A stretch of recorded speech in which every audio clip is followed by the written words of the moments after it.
چرا باید به خودمون شفقت بورزیم؟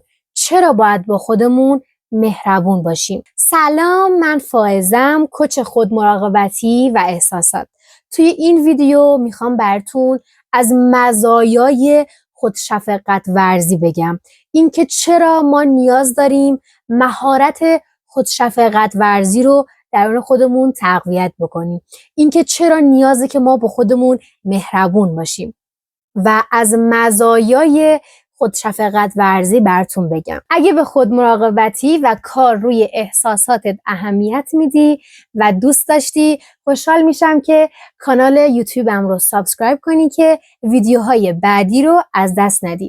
قبل از اینکه بگم چرا ما به خود شفقت ورزی نیاز داریم، لازمه که بگم من توی یک ویدیو قبلتر راجع به خود شفقت ورزی صحبت کردم، اینکه خود شفقت ورزی چیه و چه کمکی به ما میکنه و روش‌های اونو گفتم. پس اگر که نمیدونی خود شفقت ورزی چیه و چه روش‌هایی داره، پیشنهاد میکنم حتما اون ویدیو رو اول ببینی و بعد بیای این ویدیو رو ببینی.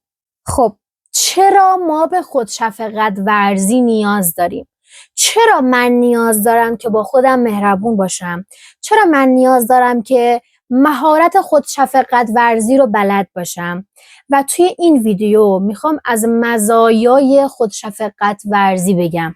اینکه چه کمکی به ما میکنه، چه نفعی داره که ما با خودمون مهربون باشیم و این مهارت رو توی زندگیمون داشته باشیم. تو وقتی که خود شفقت ورز باشی و این مهارت رو داشته باشی، با خودت مهربونی و خودتو سرزنش نمی کنی تحت هیچ شرایطی، باعث میشه که از اضطراب و افسردگی جلوگیری بکنی.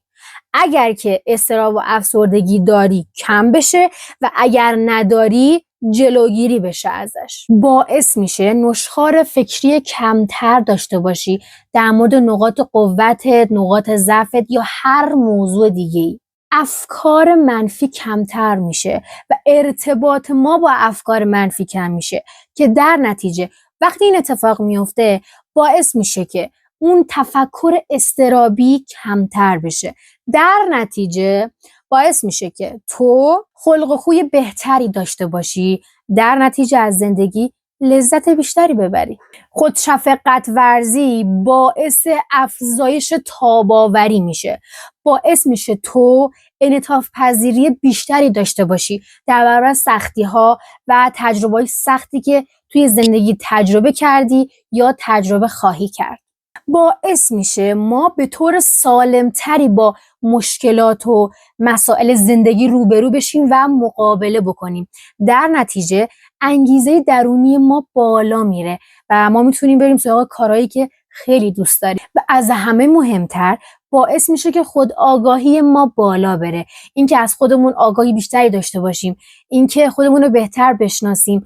قاعدتاً کسی که خودش رو بهتر میشناسه و خود آگاهی بالاتری داره قطعاً توی زندگیش میتونه تصمیمات و اقدامات خیلی بهتری انجام بده، همسو با ارزش‌ها و کاری که دوست داره انجام بده. خود شفقت ورزی باعث میشه که نحوه تعامل ما با افکار، با روابط و اتفاقایی که برمون میفته تغییر بکنه. با خود شفقت ورزی میتونی اشتباهاتی که انجام دادی و از انجام دادنشون پشیمونی و با ارزش‌هات سازگار نیستن رو شناسایی بکنی، ببینی چیا هستن. با خود شفقت ورزی تو میتونی یک زندگی معنادارتری داشته باشی، اصلا توی زندگیت هدف داشته باشی، ارزش‌هاتو مشخص بکنی و ببینی داری برای چی زندگی میکنی.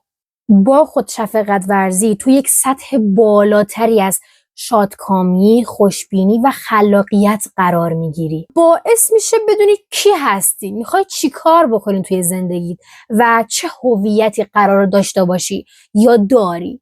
با خود شفقت ورزی تو میتونی اقداماتت و تصمیمات زندگی تو با توجه به ارزش‌های شخصی خودت بگیری و اونها رو انجام بدی، نه به خاطر خود انتقادی و نظر دیگران و اون چیزی که دیگران میخوان. خود شفقت ورزی باعث میشه که ما بدونیم چه نیازایی داریم و این کار خودش یه کار جسورانه و قدرتمنده و قطعاً تأثیر بالایی هم توی زندگی ما داره.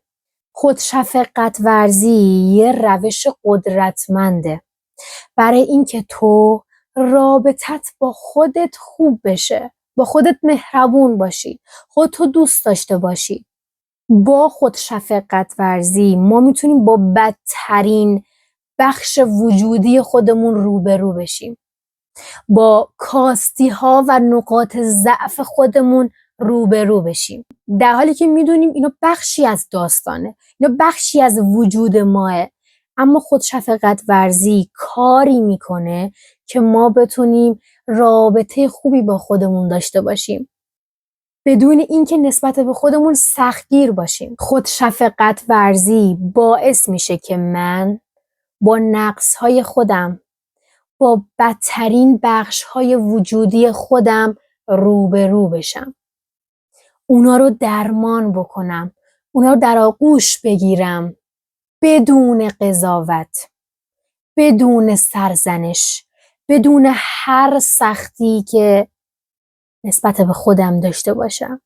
خودشفقت ورزی در طولانی مدت ممکنه حتی به ما انگیزه بده که بریم یه کاری رو شروع بکنیم، یه کاری رو ادامه بدیم، بریم کارهای بزرگتری انجام بدیم و بریم سمت هدفهامون و هدفهامون رو دنبال بکنیم و اونا رو انجام بدیم. در نهایت باعث تغییر مثبت توی زندگیمون بشه.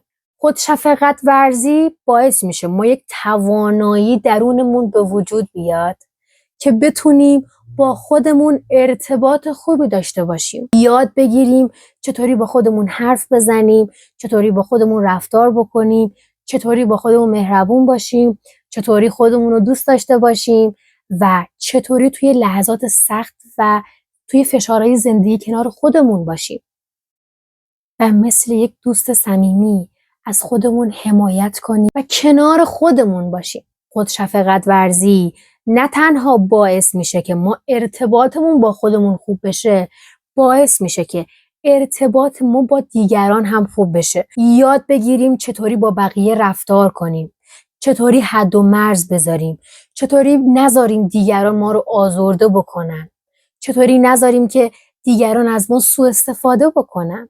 خودشفقت ورزی یکی از مهمترین تمریناتیه که شما اگر توی زندگیتون اونو هر روز تمرین بکنین و تکرار بکنین که من روش‌هاشو بهتون گفتم توی ویدیو قبلی، اگر شما همون روش‌ها رو انجام بدین و اونو روزانه تکرار بکنین، اصلا یه تغییر مثبتی درونتون به وجود میاد که خودتونم باورتون نمیشه.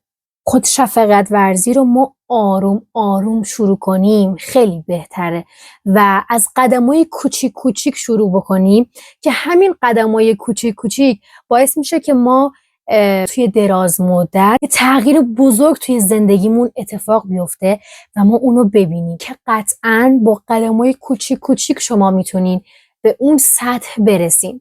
پس اینقدر به خودتون سخت نگیرید و با قدمای کوچیک کوچیک شروع کنی که همین قدمای کوچیک کوچیک در واقع باعث میشه که شما بعد از چند ماه، حالا بعد از یک مدت، اون تاثیر رو ببینین و خود الانتون رو با قبلنتون مقایسه بکنین و میبینین که چقدر تاثیر داره این توی زندگی ما.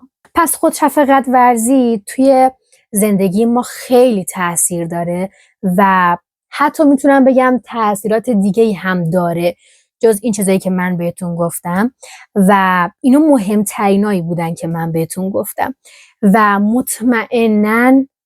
مطمئناً شما اگر تمرین بکنین قطعاً به نتیجه میرسین. در نهایت خودشفقت ورزی رو تمرین کنین چون باعث میشه که یه زندگی معنادارتری داشته باشین و از خودتون و زندگیتون و آدمای اطرافتون اون رضایت کافی رو داشته باشین. خب به آخر ویدیو رسیدیم و من سعی کردم که هر چیزی که در مورد مزایای خودشفقت ورزی و اینکه چرا باید خود شفقت ورز باشیم رو بهتون گفتم. امیدوارم که دوست داشته باشین و اگر که به خود مراقبتی و کار روی احساساتتون اهمیت میدین، خوشحال میشم که کانال یوتیوب منو سابسکرایب کنین که ویدیوهای بعدی که میذارم رو از دست ندین. خدا حافظتون.